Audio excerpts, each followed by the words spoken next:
এই নিমতলী ট্র্যাজেডি বলেন বা আমাদের এই চুরিয়াট্টার অগ্নিকাণ্ড বলেন, এগুলা সকল ঘটনা ঘটার পরে এই বেদনাময় দিনগুলো, এই চিত্রগুলো দেখার পরে আমরা সকলেই মর্মাহত। দু একদিন পরে আবার সবই আমরা ভুলে যাই, কাজগুলো হয় না। আজকে আমাদের নিমতলী দিবসে প্রায় আমরা 13টি বছর পার করেছি।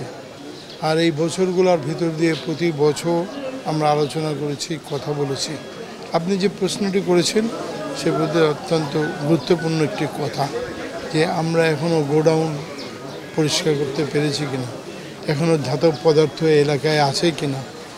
এই কথাটা আমি সেভাবে বলতে পারবো না, তবে এটা বলতে পারি যে শুধুমাত্র এই জায়গার থেকে হয়তো বেরিয়েছে, কিন্তু আমাদের পুরাতন ঢাকা শহরে অনেক জায়গায় আমি দেখেছি এখনও সেই বড় বড় গোডাউন, বড় বড় সেই জিনিসপত্রগুলো এখনও রয়ে গেছে।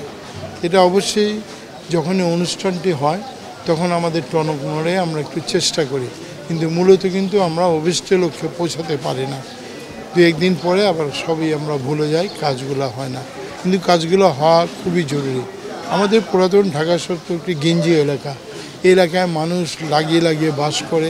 আমাদের মেন দরজাটা কিন্তু একটাই, এই বাসারও দরজা একটা, এই বাসারও দরজা একটা, এই বাসারও দেয়াল একটা, এই বাসারও দেয়াল একটা। সেই দৃষ্টিকোণ থেকে যেহেতু গেঞ্জি এলাকা, এখানে অবশ্যই ধাতব পদার্থ যাতে না থাকে, এখানে কাজ গোডাউন যাতে না থাকে, আমরা সবাই মিলে এটা চেষ্টা করছি।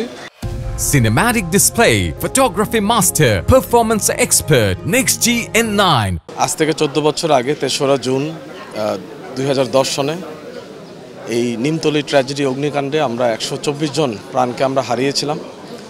এটা বেদনাময় একটা দিন আমাদের সকল পুরান ঢাকাবাসীর জন্য এবং সারা দেশব্যাপী এই ঘটনা সম্বন্ধে সকলেই আজ স্মরণ আছে। আজকে তাদের 14তম এই স্মরণ সভায় আমাদের উপস্থিত আমাদের আওয়ামী লীগের এবং আওয়ামী লীগের সহযোগী সংগঠনের নেতৃবৃন্দরা এখানে আমার সাথে, আমাদের অত্র ওয়ার্ডের কাউন্সিলর এবং আমাদের থানা প্রেসিডেন্ট সেক্রেটারি এবং আমাদের ওয়ার্ডের প্রেসিডেন্ট সেক্রেটারিগুলো যারা আছেন তারা সকলেই এখানে উপস্থিত আছেন এবং আমরা আজকে এখানে উপস্থিত হয়েছি তাদের স্মরণ করতে, তাদের আত্মার প্রতি মাগফিরাত কামনা করতে এবং একই সাথে এই দিনটিকে স্মরণ করে আমরা যেন ভবিষ্যতের জন্য আরও আমরা সচেতন হই।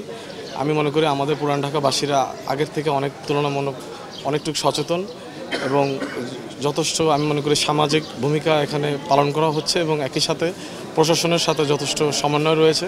রাজনৈতিক যারা নেতৃবৃন্দ আছে তারাও সচেতনতা তৈরি করার লক্ষ্যে তারা নিরলস পরিশ্রম করে যাচ্ছে, যাতে এই ধরনের ঘটনা যাতে পুনরায় যাতে না ঘটে।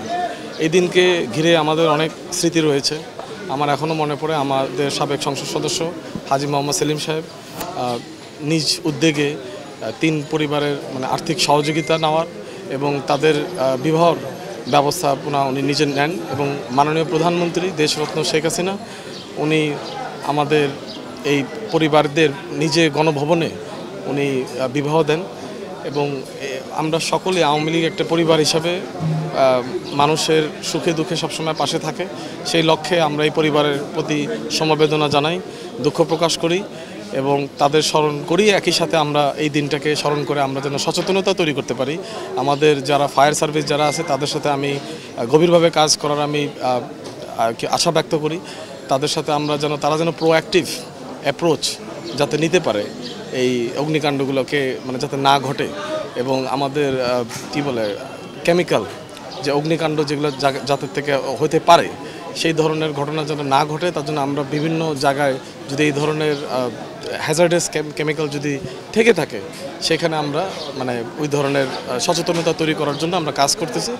এবং সিটি কর্পোরেশন আপনারা জানেন যে কোনো ধরনের ট্রেড লাইসেন্স এরই মধ্যে কিন্তু দেওয়া বন্ধ করেছে এবং সরকারের যে পরিকল্পনা আছে যে এখান থেকে যেসব কারখানা আছে সেই কারখানাগুলো যেন পর্যায়ক্রমে এগুলো যেন এখান থেকে সরে যায়। কিন্তু এখন আমি মনে করি যে আজকে এই নিমতলী ট্র্যাজেডি বলেন বা আমাদের এই চুরিয়াট্টার অগ্নিকাণ্ড বলেন, এগুলা সকল ঘটনা ঘটার পরে এই বেদনাময় দিনগুলো, এই চিত্রগুলো দেখার পরে আমরা সকলেই মর্মাহত এবং এগুলো দিয়েই কিন্তু আমরা স্মরণ করি এই দিনগুলো। এই স্মরণ করে আমরা যাতে এই ঘটনাগুলো না ঘটে আমরা সেই ধরনের ব্যবস্থা আমরা নিয়ে থাকি।